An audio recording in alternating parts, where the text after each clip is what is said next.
Good morning students. आज मैं आपको मुंशी प्रेमचंद जी द्वारा रचित कहानी पुत्र प्रेम की व्याख्या समझाऊंगा। बेटा, आपने कहानी पढ़ी हो या न पढ़ी हो, अगर आप एक वीडियो बहुत अच्छी तरह से देख लेंगे तो निश्चित रूप से कोई भी क्वेश्चन एग्जामिनर तैयार करेगा उसका आंसर आप देने में सक्षम होंगे।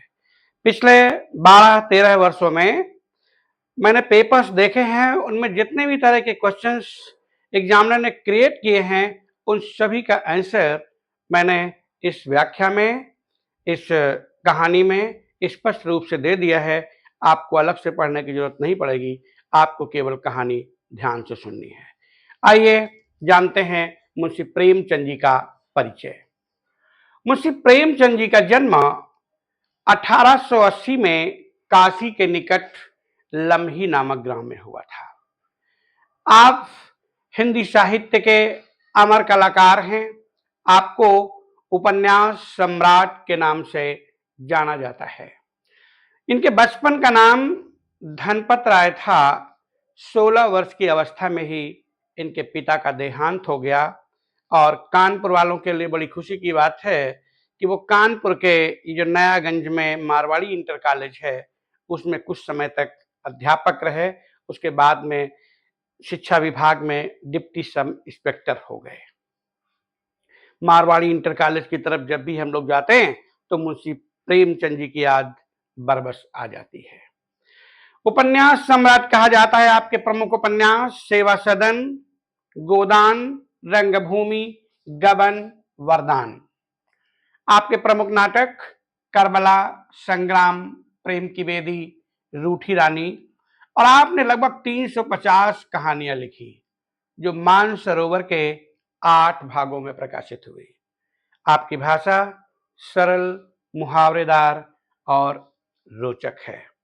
प्रस्तुत कहानी पुत्र प्रेम मुंशी प्रेमचंद जी ने लिखा है और इस कहानी का प्रमुख उद्देश्य है कि आज के समाज में धन रिश्ते नातों से ऊपर उठकर बोलता है, यानी धन की ही प्रधानता है। सर्वे गुणा कांचन माश्रयन्ति, सभी गुण कांचन में ही, सोने में ही विराजमान होते हैं। यस्यास्य वित्तम स नरः कुलीनः, जिस व्यक्ति के पास धन है वही कुलवान है, वही ज्ञानी है, ऐसा आज के समय में बताया गया है। बेटा ध्यान से सुनिएगा, आपको दोबारा पढ़ने की आवश्यकता नहीं पड़ेगी। मैं फिर एक बार बोल रहा हूं, कहानी को मैंने अपने शब्दों में लिखने का प्रयास किया है और सरल शब्दों का प्रयोग करने का प्रयास किया है। आपको ध्यान से सुनना है।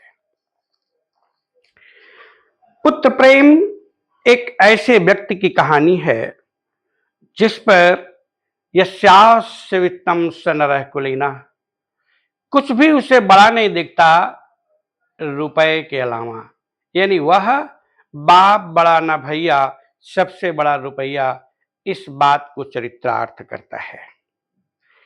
बाबू चैतन्य दास इसके प्रमुख कैरेक्टर हैं। पेशे से वकील हैं। अर्थशास्त्र यानी धन को कैसे संरक्षित सुरक्षित किया जाए इसके मास्टर हैं। उनके 2 बेटे हैं, प्रभुदास और शिवदास। उन्हीं से संबंधित ये कहानी है। बाबू चैतन्य दास पेशे से वकील थे। तर्क वितर्क में माहिर थे, यानी बहस बहुत अच्छी करते थे। उन्होंने अर्थशास्त्र पढ़ा था, अर्थात धन का महत्व। धन कमाने की विद्या तो समझ में आती है, पर उन्होंने पूंजी को खर्च करने की कला भी पूर्णतः सीखी थी। यदि किसी विशेष व्यक्ति अथवा वस्तु पर खर्च करने की बात होती तब वे उससे प्राप्त होने वाले हानि लाभ पर विचार करते कि अगर हम पैसा खर्च करेंगे तो मुझे क्या फायदा होगा, मुझे क्या नुकसान होगा। अपने तर्कों से सोचते कि इससे क्या लाभ हो सकता है। यदि वह खर्च लाभ नहीं देता तब वे उस खर्च का निर्दयता से गला दबा देते, अर्थात खर्च ही नहीं करते। वे एक पैसा भी खर्च करने को विषपान के समान समझते थे, जहर पीने के समान समझते थे। लिखा है बेटा मेरे सामने, बाबू साहब के यानी चैतन्य दास के 2 बेटे थे, प्रभुदास और शिवदास।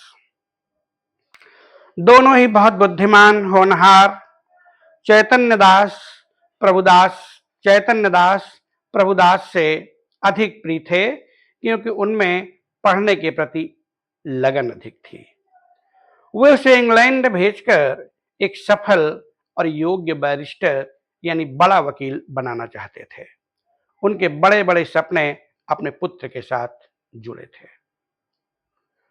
बीए की परीक्षा देने के बाद प्रभुदास को बुखार आने लगा। 1 महीने तक रोज डॉक्टर आता, दवा देता, पर बुखार उतरने का नाम ही नहीं ले रहा था। धीरे धीरे उसकी शारीरिक शक्ति क्षीण होती गई। परीक्षा का परिणाम आया। फर्स्ट डिवीजन में पास होने पर भी उसके मुंह पर हर्ष की कोई चिन्ह नहीं दिखाई दिया, प्रसन्नता का कोई चिन्ह नहीं दिखाई दिया, क्योंकि वह बीमार था। 2 महीने व्यतीत होने पर भी प्रभुदास की दशा में कोई सुधार नहीं हुआ। डॉक्टर को शक था कि प्रभुदास को साधारण ज्वर नहीं, बल्कि उसे राजस्मा अर्थात क्षय रोग, जिसे अंग्रेजी में ट्यूबरकुलोसिस कहते हैं और संक्षेप में उसे टीबी कहते हैं, और इसी को हिंदी में तपेदिक नाम दिया गया है। डॉक्टर का कहना था कि अभी इसका प्रभाव फेफड़ों तक नहीं हुआ था, अतः दवा खाते रहने से वह स्वस्थ हो सकता है।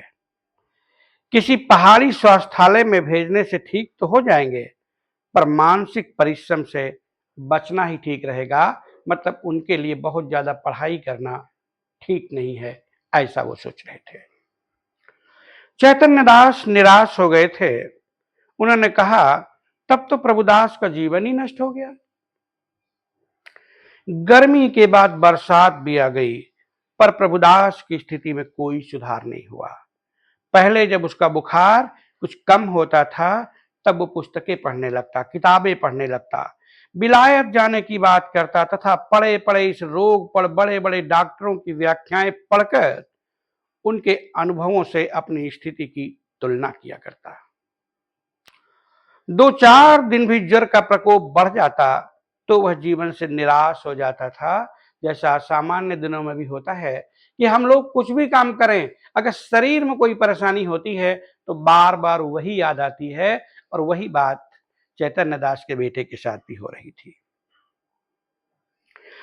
कुछ महीनों के बाद उसे इस बात का पक्का विश्वास हो गया कि यह रोग असाध्य है, मतलब ठीक नहीं हो सकता। उसने जीवन की चिंता छोड़ दी। वो जीवन के बचे हुए दिन चिंता मुक्त होकर व्यतीत करना चाहता था। दवाई फेंक देता, किसी तरह का कोई भी परहेज नहीं करता, मित्रों से बात करता, पर अपने स्वास्थ्य के संबंध में किसी के द्वारा जानकारी लेना उसे परेशान कर देता था। अगर कोई उससे पूछे कि अब आप ठीक हैं, आपका बुखार ठीक है, आपको चलने फिरने में कोई प्रॉब्लम तो नहीं है, तो वो परेशान हो जाता। उसके भावों में उदासी छा गई थी। बाबू चैतन्य दास के मन में यह प्रश्न उठा करता कि जब प्रभुदास की बीमारी का परिणाम विदित ही है, यानी परिणाम मालूम है कि इसकी मृत्यु निश्चित है, तो फिर उस पर पैसा खर्च करने का क्या फायदा।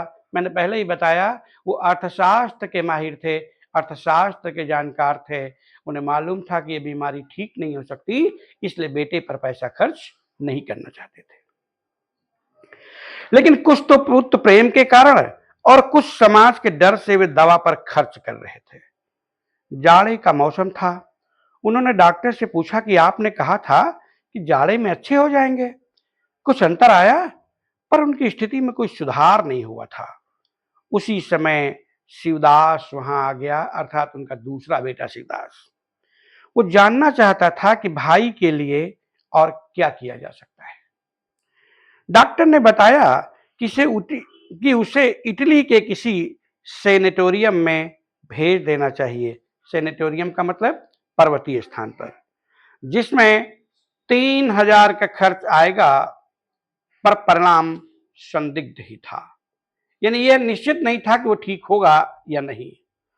चैतन्य दास ने कहा, इतना खर्च करने पर भी वहां से ज्यों के त्यों लौट आए तो, यानी वही चैतन्य दास, उनके पिताजी जो अर्थशास्त्र के माहिर थे, बोले इतना खर्च करने के बाद भी वैसे ही लौट आए, ठीक न हुए तो। डॉक्टर साहब ने जवाब दिया तो ईश्वर की इच्छा आपको यह तस्कीन हो जाएगी। ये मुंशी प्रेमचंद जी के ही शब्द हैं। तो ईश्वर की इच्छा आपको यह तस्कीन हो जाएगी कि इनके लिए मैं जो कुछ कर सकता था कर दिया। अर्थात आपको तसल्ली हो जाएगी कि जीवित रहते जितना संभव हो सकता था मैंने अपने बेटे के लिए कर लिया। अगर आप ऐसा नहीं करेंगे तो हो सकता बात को आपको पछताना पड़ेगा। आधी रात तक परिवार के तीनों सदस्यों चैतन्य दास, शिवदास तथा माता तपेश्वरी के बीच प्रभुदास को इटली भेजने के संबंध में बातचीत होती रही। पिता पुत्र व्यर्थ खर्च नहीं करना चाहते थे, पर मां की ममता उसे इटली भेजना चाहती है। कहा गया है जननी जन्मभूमि से स्वर्गादपि गरीयसी, माता और मातृभूमि स्वर्ग से बढ़कर है। वही मां उसे इटली भेजना चाहती थी। बाद में मां की फटकार से पुत्र उनके पक्ष में बोलने लगा। बाबू साहब अकेले पड़ गए। तपेश्वरी ने तर्क से काम लिया। उसने पति के अंदर छिपे भावों को जगाया, धन की निस्सारता पर तर्क दिया और बोला कि ये सब बेकार है। असफल होने पर अब आपको आंसू बहाना पड़ेगा। और ऐसा कहकर उसकी मां रोने लगी, आंसू बहने लगे। चैतन्य दास की पत्नी रोने लगी। उन आंसुओं का चैतन्य दास पर गहरा प्रभाव पड़ा और उन्होंने हार मान ली। अर्थात वो भी मानो इटली भेजने के लिए बच्चे को तैयार हो गए। पैसे हाथ में आने की बात कहकर बाबू साहब उस समय भेजने की बात टाल गए। पत्नी का तर्क था कि बैंक में पैसे हैं, जायदाद हैं, 3,000 का इंतजाम करना कठिन नहीं है। बाबू साहब ने पत्नी को क्रोधित दृष्टि से देखा। वो बोले, इटली में ऐसी कोई संजीवनी नहीं रखी हुई है जो तुरंत चमत्कार दिखाएगी। पूर्वजों की संचित संपत्ति और रखे हुए धन को वह अनिश्चित हित की आशा पर बलिदान नहीं कर सकते थे। वो हित निश्चित नहीं था कि बेटा ठीक ही हो जाएगा।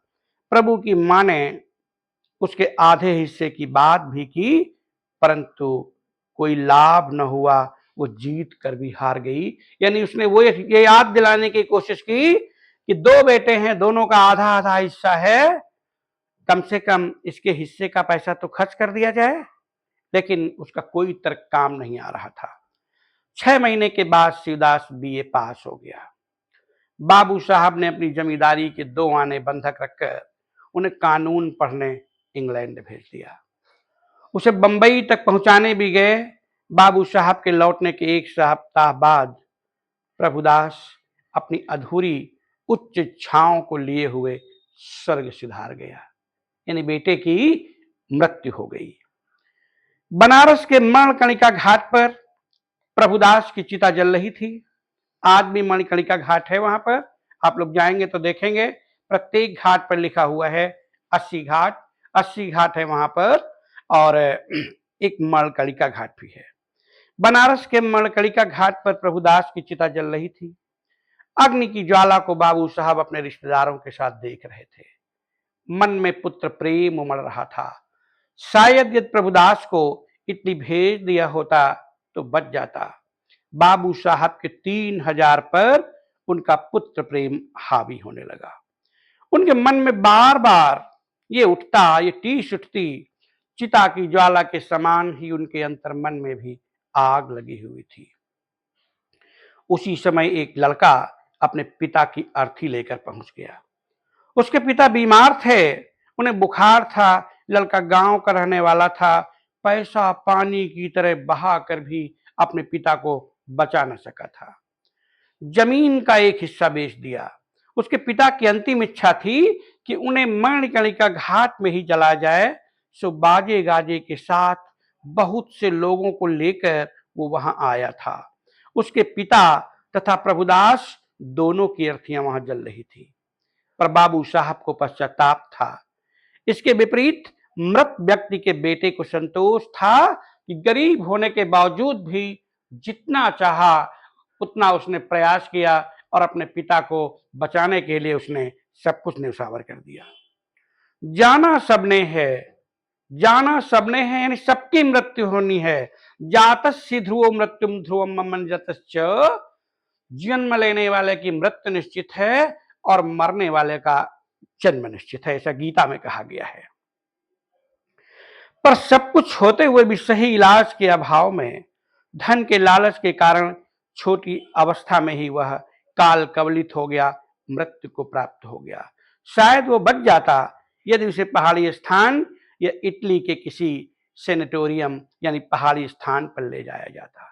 दूसरी ओर बेटे ने अपने बूढ़े पिता का इलाज जमीन बेचकर किया, जिसने जो बताया था किया, पर मरने के बाद भी उसकी अभिलाषा पूरी की।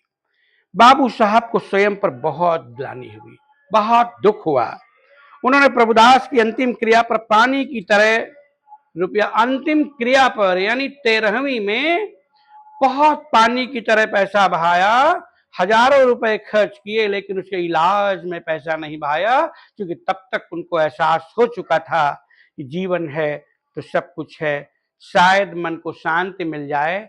इसलिए बाबू साहब ने बहुत ही प्रयास किया, और प्रयास ऐसा कि उसकी 13वीं में बहुत खर्च किया, लेकिन वो कब, जब बेटे ने अपनी जान गंवा दी, जब बेटा अपनी सांसें छोड़ चुका था। बेटा, यही इस पाठ की कहानी है, और इससे संबंधित कुछ क्वेश्चन बनेंगे। मैं कह रहा हूं कि कोई भी क्वेश्चन बनेगा, मैंने कहानी में सभी तरीके के प्रश्नों के उत्तर का समावेश किया है, आप उत्तर देने में सक्षम हो गए। इसमें है, पुत्र प्रेम नामक कहानी का उद्देश्य स्पष्ट कीजिए। तो मैंने पहले बेटा आपको बोला, पुत्र प्रेम नामक कहानी का उद्देश्य है कि समाज में धन रिश्ते नातों से उठकर बोलता है, रिश्ते नातों से ऊपर है। और दूसरा क्वेश्चन बन सकता है कि यह एक आदर्शवादी यथार्थ कहानी है, तो निश्चित रूप से आप उसे व्याख्या को सुनने के बाद लिख सकेंगे, और कोई भी क्वेश्चन एग्जामिनर बनाएगा तो निश्चित रूप से इसी कहानी में जो मैंने सुनाया है उसका आंसर समावेशित है। धन्यवाद। अगर वीडियो अच्छा लगा हो तो लाइक, शेयर एवं सब्सक्राइब करें।